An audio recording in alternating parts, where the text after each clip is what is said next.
Hi everyone. So I am sorry about the change in format for the first part of this week. Unusual circumstances. But anyways, I want to talk about section 4.5. And since I know you have the videos with Dr. Ali talking about this stuff already, I didn't feel like I should just work through this same worksheet again. So what I decided to do was um, get the pre-class worksheet, which we have not been doing these, but I thought we could do this one, and it would, excuse me. Well, when I say we could do it, I mean I'm going to do it, and then you can have lots of examples of me working these sorts of trig problems, and that will help you on the in-class worksheet, which you will be doing. Okay. So just to review, here's what we're going to be doing. So we're looking at these wave graphs of sine and cosine. These are the graphs that look like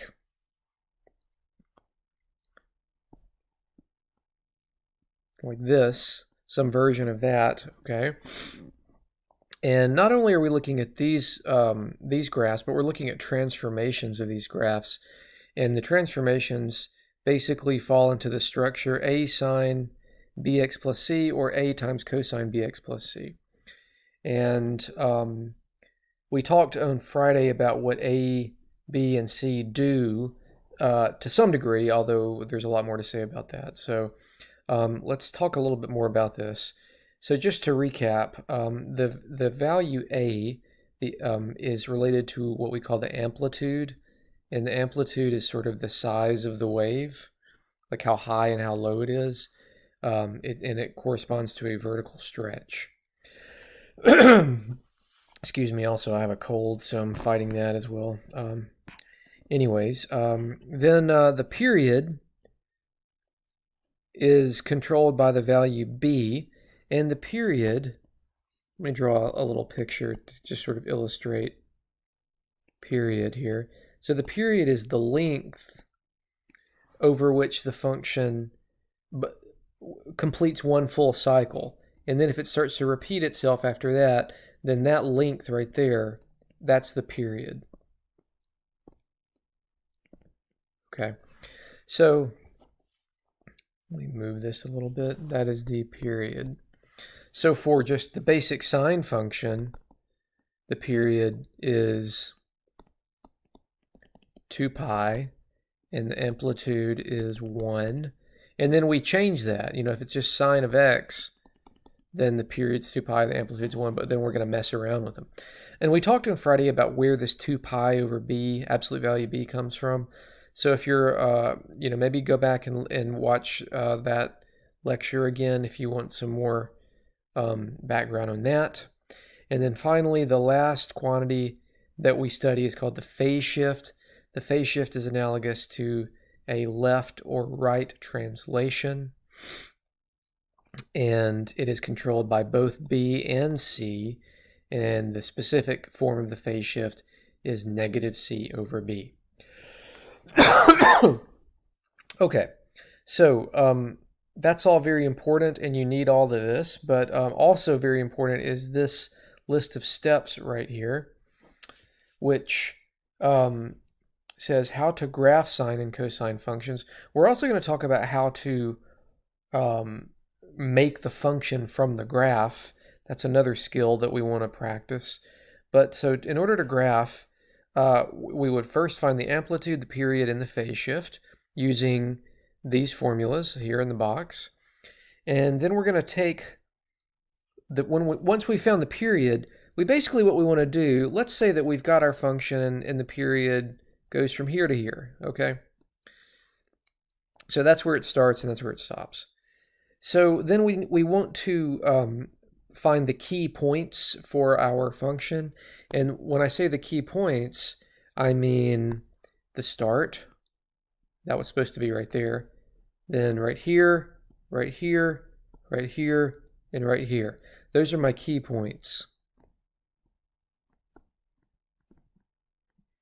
They're the maximum, the minimum, and the zeros of the cycle. Okay, they might not be zeros if the function is moved up or down, but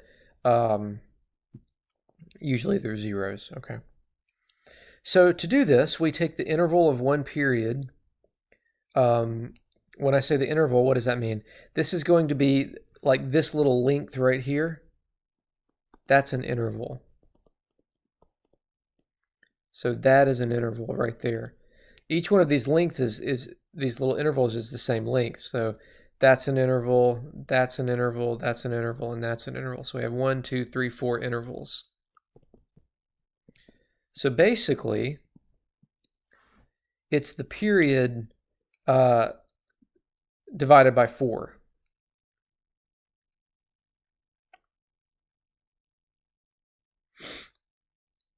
Okay. And so to actually get the values of these points, as it says here, it says set the interval 0 less than or equal to bx plus c less than or equal to 2 pi and solve. Now what that means is to solve both sides of this compound inequality, and so we would end up, when it's all said and done, we would end up with subtracting c from both sides, so this would be negative c.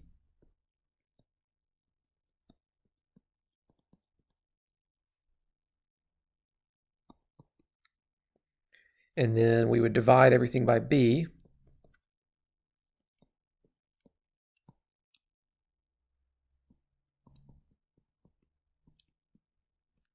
Okay. And if you look in the, this value c over b, that should look very familiar. It's the phase shift, right? That's the phase shift. Furthermore, this is 2 pi over b, that's the period. So this is basically telling us where we stop and where we start. Okay. I think this will make more sense once we actually start working some problems. So let me go ahead and move to this pre-class worksheet, and we'll start doing some problems. Okay, so here's the pre-class worksheet. You can ignore all of this stuff. All right, let's just jump to the problems.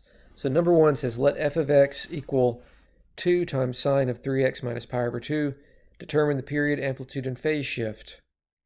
Okay, so the period, well, what we're going to use these 3 formulas. So period is 2 pi over absolute value of b, amplitude is absolute value a, phase shift is negative c over b. So it's it's a good idea to actually take a moment and write down what is a, b, c, and d here. So what are they? Well, so a is 2, b is 3, c, and remember it's bx plus c, so this is plus a minus. So that would be negative pi over 2. And then d is 0. I don't think that we've actually talked about d, but I always think about this as a times sine bx plus c plus d. So maybe I'll just leave that off for the moment since we are not doing anything with that, but we'll come back to that later if we need to. Anyways, so there's a, b, and c. And so our amplitude is the absolute value of a, which is just 2. So our amplitude is 2. Our period is 2 pi over the absolute value of b, and that's 2 pi over 3. That's from this formula right here, 2 pi over absolute value of b. And then finally, we're going to use negative c over b for phase shift.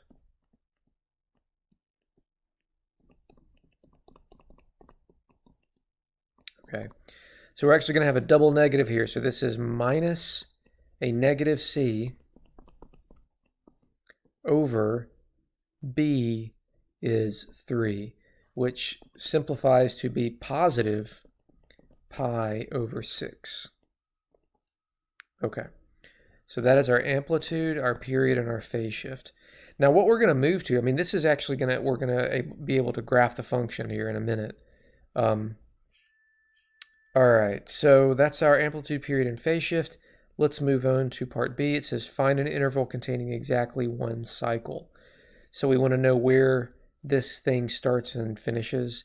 And remember that to do that, we take this inequality and we solve it. So in our case, that's going to be 3x minus pi over 2. Okay, and I'm going to solve this for x.